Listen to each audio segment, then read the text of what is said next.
23 जून 2025 सोमवार की पावन पवित्र तिथि, प्रदोष का व्रत और मासिक शिवरात्रि का दुर्लभ संयोग। महादेव को समर्पित 3 तिथियां एक ही दिन पड़ना किसी चमत्कार से कम नहीं है। 23 जून 2025 को कृतिका नक्षत्र भी है और भाग्य की रेखाओं को प्रबल करने के लिए कई दुर्लभ योग बन रहे हैं।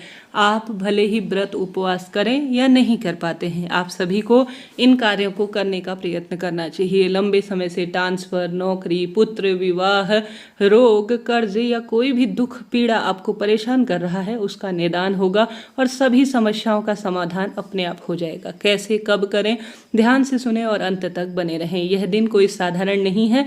भाग्य की रेखाओं को प्रबल करने के लिए हार रहे हैं, दुख पा रहे हैं, महादेव की शरण चले जाए। और विशेष तिथि पर किया गया मेरा खुद का अनुभव है, कोई भी कार्य कभी खाली नहीं जाता। आप सभी शिव भक्त मेरे साथ लंबे समय से जुड़े हैं और इन उपायों की जो चर्चा है, वह वर्णन है, वह गुरुजी ने भी कहा है और शास्त्रों में भी वर्णित है। तो कैसे, कब करना है, किस स्वरूप में करना है, ध्यान से सुने। देखिए, इस दिन प्रदोष काल का बहुत अधिक महत्व है, यानी शाम के समय करते हैं तो अति उत्तम है। नहीं तो सोमवार की पावन पवित्र तिथि है, आप सुबह ब्रह्म मुहूर्त से लेकर पूरे दिन रात कभी भी कर सकते हैं, क्योंकि शिवरात्रि की पूजा अधिकतर रात को होती है, आप सब जानते होंगे। तो आप सभी जल्दी उठें और यह कार्य करना शुरू करें। जैसा मैंने विदित करा, व्रत के साथ साथ कर सकते हैं, बिना व्रत के भी कर सकते हैं। और हमेशा मेरी कोशिश रहती है जो उपाय हैं वह सभी कार्यों की सिद्धि के लिए हो, इस तरह से आपको बताओ कैसे करना है। सुनिएगा और अंत तक बने रहिएगा। सबसे पहला और सबसे सरल कार्य जो हर एक व्यक्ति कर सकता है वह दीपक का कार्य है।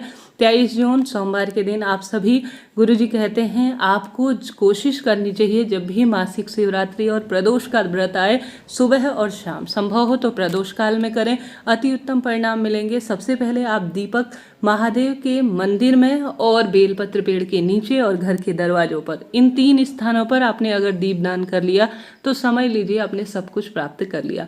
शाम को आपका ऑफिस जाना रहता है तो सुबह कोशिश करें कि बेलपत्र पेड़ के नीचे दीपक लगाए महादेव के मंदिर में और घर के दरवाजे पर। शाम को करते हैं या दोनों समय करते हैं तो अति उत्तम कहा जाता है। घर के दरवाजे पर जो दीपक लगेगा वह गोल बत्ती का लगेगा, क्योंकि स्वयंभू का दिन है, उन्हीं को समर्पित हम दीपदान कर रहे हैं। बेलपत्र वृक्ष के नीचे भी गोल बत्ती और महादेव के मंदिर में भी गोल बत्ती। ठीक है, यह पहला कार्य आपको बिना कुछ जाने समझे सोमवार की पावन पवित्र तिथि पर करना ही है। बात कर लेते हैं दूसरे उपाय की तरफ। यह उपाय बहुत सरल है और इस उपाय में आपको अवधूतेश्वर महादेव का ध्यान करना है। किसका स्वरूप का ध्यान? अवधूत स्वरूप, जो कि महादेव का अति उत्तम स्वरूप है। तो अवधूतेश्वर महादेव की जय कहते हुए आप सभी को साधारण सरल तरीके से अपने घर के मंदिर में या महादेव के मंदिर में, जहाँ भी आप करें, आपको उपाय करना शुरू करना है। आप सभी को जल के लोटे में जो है सामान्य सरल तरीके से कच्चा दूध डालना है। सोमवार के दिन कच्चे दूध का संबंध संतान और विशेष तौर पर चंद्रमा से होता है। रोग मुक्ति में यह उपाय बहुत सार्थक है। अवधूतेश्वर महादेव की जय कहते हुए जल के लोटे में कच्चा दूध डालें और इसे ले जाकर आप सभी को महादेव के मंदिर में चले जाना है। आप सभी को शिवलिंग पर जल चढ़ाना है और 5 बेलपत्र 5 जगह पर आपको समर्पित करनी है। बेलपत्र में आपकी इच्छा है आप घी लगा सकते हैं, बेलपत्र में आप चंदन लगा सकते हैं, यह आपकी इच्छा पर आधारित है। तो शिवलिंग पर आप कच्चा दूध, मिश्रित जल, अपना नाम गोत्र बोलकर आज की जो तिथि है, प्रदोष, शिवरात्रि और सोमवार की तिथि है, उसका स्मरण करें, अपनी मनोकामना कहें और अवधूतेश्वर महादेव की जय कहते हुए आपको साधारण सरल तरीके से शिवलिंग पर जल चढ़ा देना है। 5 बेलपत्र 5 स्थानों पर आपको चढ़ाना है। इच्छा आपकी है, जैसा मैंने विदित कराया, आपकी इच्छा जो है आप वह लगा सकते हैं बेलपत्र में। सबसे पहली बेलपत्र आपको गणेश जी के स्थान पर अपनी मनोकामना कहते हुए समर्पित करनी है।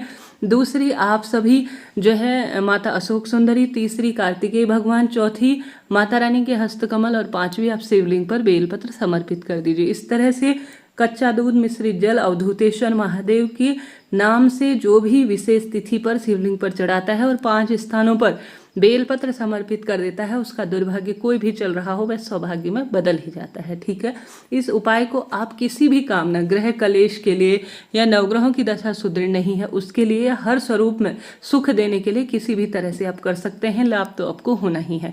तो मैंने यह उपाय आपको बता दिया, आप इसे कीजिए। कोई भी प्रश्न हो आप कमेंट्स में पूछ सकते हैं। आपका अपना चैनल है, चैनल पर नए हैं तो लाइक करें, शेयर करें, सब्सक्राइब करें और साथ ही आप कोई ना कोई कार्य कीजिएगा। कन्फ्यूज बिल्कुल भी ना होए, जो भी आप चाहते हैं, जिस भी स्वरूप में पूछना चाहते हैं आप पूछ सकते हैं।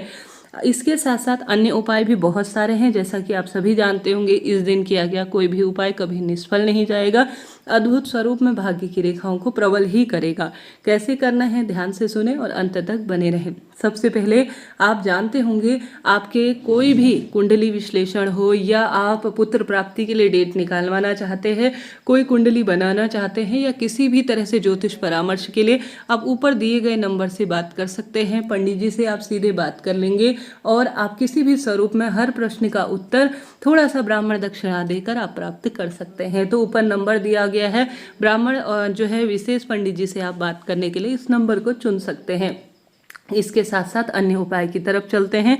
तो सोमवार की पावन पवित्र तिथि है, कोशिश तो करें आप व्रत जरूर से करें, परंतु व्रत नहीं कर सकते हैं तो इस दिन सबसे अधिक महत्वता है पार्थिव शिवलिंग पूजन। आप जानते होंगे, अगर विशेष तिथि पर मिट्टी के शिवलिंग बनाकर पूजन किया जाए तो बहुत अधिक इसका फल देता है।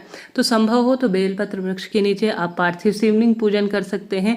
वहां पर नहीं है तो किसी भी गमले में अगर आप पार्थिव शिवलिंग पूजन करते हैं तो अति उत्तम रहता है। देखिए, जब संतान प्राप्ति की इच्छा हो तो हमेशा जब भी आप पार्थिव अर्थात मिट्टी के शिवलिंग बनाते हैं तो उसमें कच्चा दूध या दही जरूर मिलाएं। अगर आप सामान्य कर रहे हैं तो सामान्य अपने मटके का जल मिलाएं। कुल मिलाकर आपको पार्थिव शिवलिंग का पूजन करना है किसी न किसी स्वरूप में। सचमुच में यह बहुत फल देने वाला कार्य है। आप पार्थिव अर्थात मिट्टी के शिवलिंग बेलपत्र वृक्ष के नीचे पूजन करते हैं तो अति उत्तम है। बेलपत्र वृक्ष के नीचे नहीं तो किसी भी घर के गमले में आप पार्थिव शिवलिंग पूजन करें। बस आपको प्रार्थना करनी है कि हे महादेव, मैं आप सबसे पहले एक दीपक लगाएं और उसके साथ आप छोटा सा पार्थिव शिवलिंग बना लीजिए और प्रार्थना करें कि हे स्वयंभू, आज मैं अपनी इस कामना से विशेष तिथि पर यह उपाय कर रही हूँ, मेरी कार्य सिद्ध करें। यह आपको प्रार्थना करनी है। उसके बाद आप पंचामृत से पार्थिव शिवलिंग का पूजन करें। सभी चीज़ें अपनी इच्छा शक्ति सामर्थ्य अनुसार जो भी आपके पास है वह समर्पित कर कर दीपक लगाकर, जब दीपक ठंडा हो जाए, पूजन समाप्त हो जाए तो वापस उसे वहीं पर विसर्जित कर दीजिए। देखिए, पार्थिव शिवलिंग पूजन संकल्प के तहत, प्रार्थना के तहत अगर किया जाए तो चमत्कार ऐसा होता है कि दुनिया देखती है। तो पार्थिव शिवलिंग पूजन करें, दुर्भाग्य स्वतः ही दूर होगा और सौभाग्य में वृद्धि होगी। हरी बीमारी से परेशान है तो इस तिथि का लाभ उठाएं। शिव मंदिर की झाड़ू पोछा करें, शिव मंदिर में शिवलिंग पर सफेद फूलों से श्रृंगार करें और साथ के साथ गुरुजी कहते हैं, जब भी सोमवार की तिथि पड़े साधारण सरल तरीके से एक बेलपत्र, एक शमी का पत्ता, एक कनेर फूल आप सभी माता अशोक सुंदरी के स्थान पर स्पर्श कराकर शिवलिंग पर जरूर चढ़ाएं। जो भी भक्त कनेर का फूल, शमी का पत्ता, बेलपत्र माता अशोक सुंदरी के स्थान पर स्पर्श कराकर शिवलिंग पर चढ़ा देता है उसका दुर्भाग्य दूर हो ही जाता है। तो इस कार्य को करें, लाभ आपको मिलेगा। खूब दीपदान करें, नमः शिवाय ओम मंत्र का जाप करें और साथ ही महामृत्युंजय मंत्र का जाप कर सकते हैं। बेलपत्र वृक्ष का पूजन, महादेव के मंदिर में महादेव का पूजन, शिव श्रृंगार कभी खाली नहीं जाता जी, किसी न किसी स्वरूप में काम आता है। मेरे तो आराध्य शिव हैं और जो है महादेव की जो अर्धांग है माता दुर्गा, वह मेरी आराध्य है। तो दोनों की पूजा, हमारे इष्ट पित्र भी यही हैं, हम इन्हीं का पूजन करते हैं और इन्हीं को लेकर हमेशा साथ चलते हैं। तो आप सभी महादेव और माता रानी की निरंतर पूजा करें। जीवन में सब स्वरूप में थोड़ा भी दुख मिल रहा हो परंतु पीड़ा शंका का निदान तो होता ही है। जरा सा भी वीडियो उपयोगी रहते हैं तो लाइक करें, शेयर करें, कमेंट्स में हर हर महादेव